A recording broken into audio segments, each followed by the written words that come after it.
8 tahun berlalu, ratusan jemaat Ahmadiyah yang mengungsi di asrama Transito memendam harap untuk kembali ke kampung halamannya. Namun pemerintah daerah setempat tidak mengizinkan mereka pulang dengan alasan keamanan. Lantas, apa solusi yang ditawarkan pemerintah daerah setempat? Simak laporan yang disusun Rio Rizalino berikut ini. Deretan rumah ini kini jadi saksi bisu peristiwa penyerangan Jemaat Ahmadiyah di Dusun Ketapang, Lombok Barat 8 tahun lalu.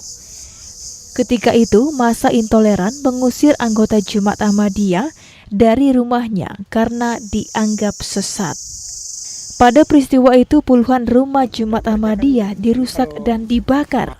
Salah satunya adalah rumah Nukman Kamaludin. Ia masih ingat betul peristiwa hari itu.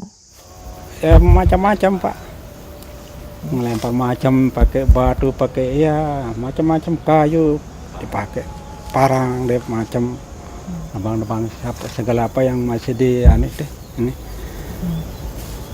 Itu bukan warga sini, orang-orang itu. Saya PD. Kenal nggak Bapak sama mereka? Nggak, saya kenal, satu aja nggak saya kenal Pak.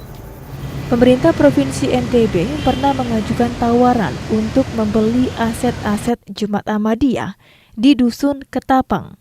Menurut Gubernur NTB Zainul Majdi, inilah solusi dari permasalahan pengungsi Ahmadiyah di asrama Transito. Sebab memulangkan mereka ke daerah asal hampir tidak mungkin karena alasan keamanan. Jadi kami siap, provinsi dan kabupaten itu sudah cukup lama kami tawarkan. Tanah dan properti itu kami beli dengan harga pasar, dan selanjutnya saudara-saudara kita ini bisa membeli tanah di tempat yang lain gitu. Tawaran itu telah disetujui oleh Jemaat Ahmadiyah, tapi hingga hari ini rencana itu tidak ada realisasinya. Kami tidak bisa istilahnya mengatakan atau harga harus begini, kami tidak. Silahkan bapak-bapak ngomong dengan yang mempunyai tanah di sana gitu. Tapi selama ini tidak pernah ada yang datang ke sini untuk menanyakan sama kami berapa, mau dijual berapa. Nah, misalnya ditanya satu orang, Pak mau jual tanahnya atau aset yang di Ketapang itu maunya berapa, itu tidak pernah ada. Kini Jemaat Ahmadiyah di asrama Transito bingung. Semakin tidak ada kejelasan mengenai masa depan mereka. Pemerintah pusat juga tidak bisa memberikan solusi untuk pengungsi Ahmadiyah di asrama Transito.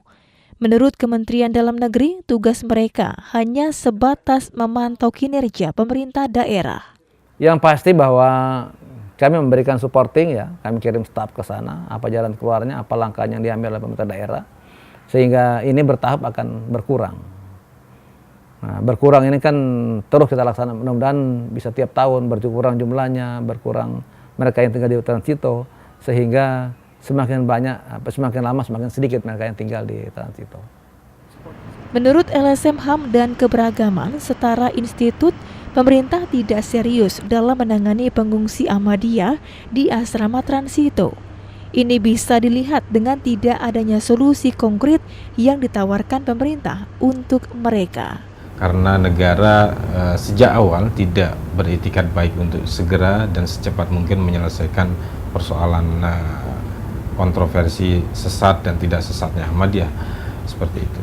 Jadi kondisi yang kami tangkap di sana adalah ya pembiaran sistemik yang dilakukan oleh organ negara, baik itu pemerintah daerah maupun juga pemerintah pusat.